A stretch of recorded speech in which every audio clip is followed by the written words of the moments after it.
Here we go. Here you go, Glenn. All right, my plan is to make some statements and then I will take some questions, but I'm not going to take questions for a long time, and I need to take questions that are in the role that I'm now in. So hopefully that'll be more clear once I make my statement. First, I want to say that that is my team, have appreciated everyone's interest in the plight of this little baby girl who was stolen from her home 28 days ago. I have been overwhelmed with the help offered to my law firm and to my staff over these last 10 days from people in and around Kansas City who've wanted to volunteer their time, all in the interest of finding this little girl. I've had people contact me from around the country with their interest in this, offering me their special knowledge that they thought could help us help this family and find this little girl. And it is very gratifying to have that kind of response and that kind of offer of help.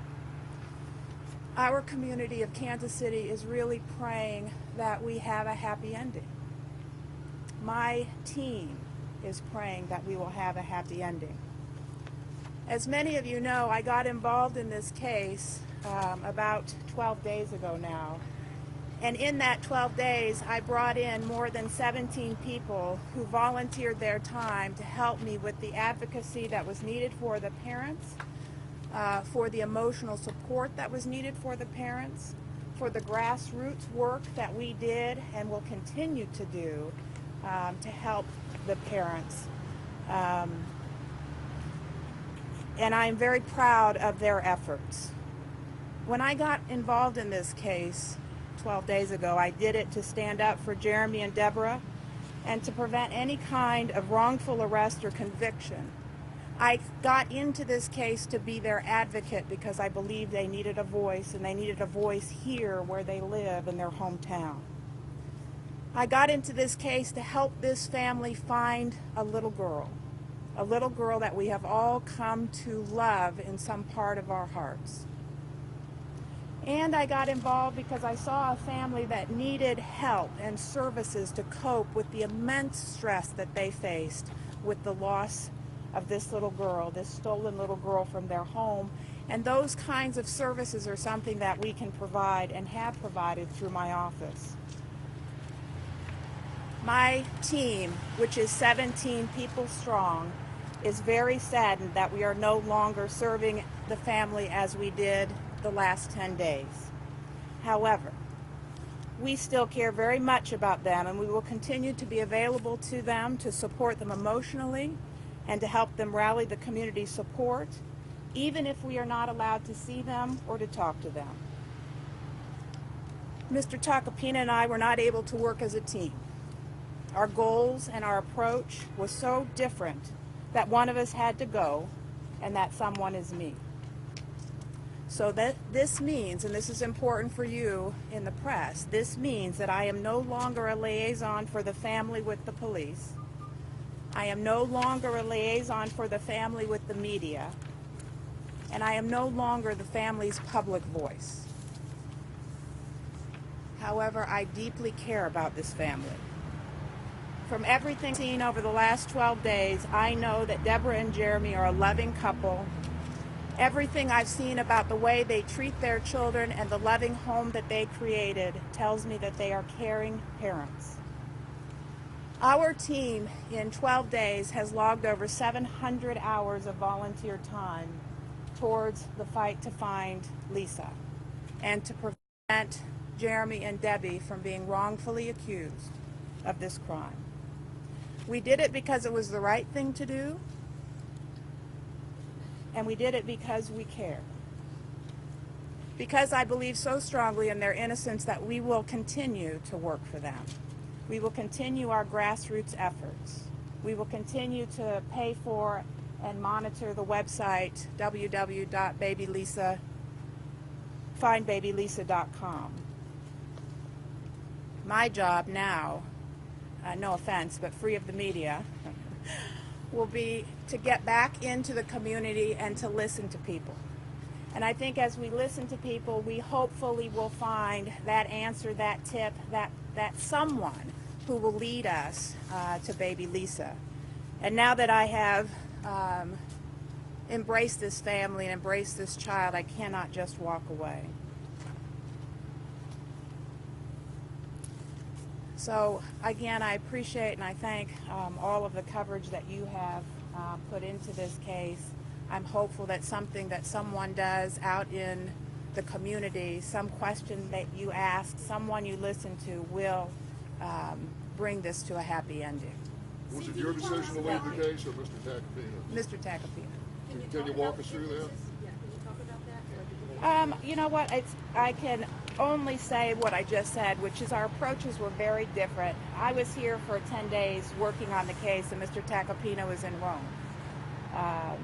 My idea of how to work a case is to be on the ground, to listen to people, to talk to the real people that are involved in the case. My interest was never the media. I think the way in which we find Lisa and the way in which we support this family is through being face-to-face with real people. And if we couldn't do it that way, and if we were going to fight over what our messages were to the media, then we couldn't work together. Did you say you weren't allowed to speak to them or see them? Well, I'm no longer their lawyer, and I think you saw them driven away the other day. Did it come as a surprise to you that Tacopina didn't want to run the case anymore? Not really, because for me, I think it was very important to, I think Mr. Tacopina thought that when he asked me to get involved that I would be less aggressive, maybe less involved than I was, maybe just answer or do things that he asked me to do. But when you're brought into a case and you are described as co-counsel, you work, and you work hard, and you work every day, which we have done. How did you find out The press. But the other day, Cyndy, your husband was here and told us that the only person that can fire an attorney is the client. So did the Irwin family contact you and say you're no longer on the case? No, I contacted them, and the last thing we talked about was the love we felt for each other, and that they felt that they needed to stay with Joe.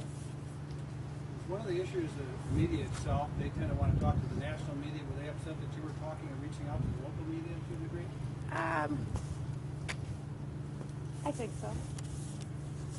Why do you think they're doing that? Why be on Good Morning America, the Today Show every morning, and not address the local media who've been there since day one? I don't understand it. I don't know. What And are the like I differences said at the beginning, that was not my interest coming in.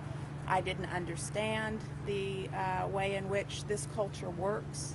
My point of coming in was to sit with a family that was hurting, to see if there was a way for us to find this child, if there was a way for me to be their voice, if there was a way for me to prevent something worse happening to their family.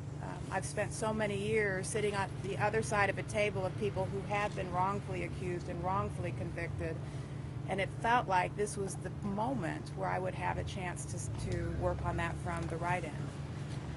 Besides their sons, How am I going to continue to support them? What can you actually do in this new role that you're creating for yourself? Which is something I often do.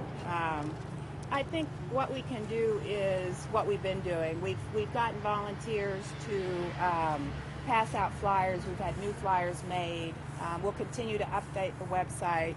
We'll continue to take tips. I've been getting a lot of tips on my website, and once I get the tips where it's appropriate, we forward the information on to law enforcement, which is the absolute right thing to do. I've been in this community a long time. I've worked with and against KCPD for a long time, but they are good people, and I know that they want to do the right thing. And if we happen to get some information that whether we know they have it or not, we'll pass it on. And that's and I hope to continue to be able to do that. Cyndy, you didn't have cash to hand to the family. Do you get the impression that there's some part of the other team that is giving them cash, that's maybe influencing them through money? I hope not. I mean, I don't have any idea about that. What I know is that they are a typical family, and that they are of limited means, and they could never afford to pay for me as an attorney, and I never asked them to do that. We did this all pro bono. But what about